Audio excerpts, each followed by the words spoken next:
رسول اللہ صلی اللہ علیہ وآلہ وسلم نے فرمایا، کیا میں تمہیں ایسے لوگوں کی خبر نہ دوں جو جہنم کی آگ پر یا جہنم کی آگ ان پر حرام ہے۔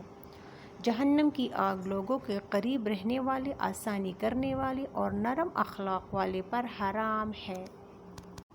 رسول اللہ صلی اللہ علیہ وآلہ وسلم نے فرمایا، اللہ نے مجھے سختی کرنے والا اور لوگوں کو مشکلات میں ڈالنے والا بنا کر نہیں بھیجا، بلکہ اللہ نے مجھے آسانی پیدا کرنے والا، معلم، استاد، تعلیم دینے والا بنا کر بھیجا ہے۔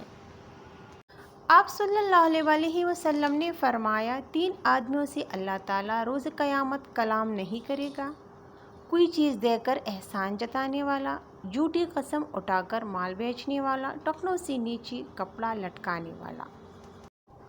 نوح علیہ السلام کا بیٹا جہنم میں، ابراہیم علیہ السلام کا والد جہنم میں، لوط علیہ السلام کی بیوی جہنم میں، لیکن فرعون کی بیوی جنت میں۔ کون کس کا کیا لگتا ہے، اللہ کو اس کی پرواہ نہیں۔ اللہ کے ہاں صرف شرک سے پاک ایمان کی قدر ہے۔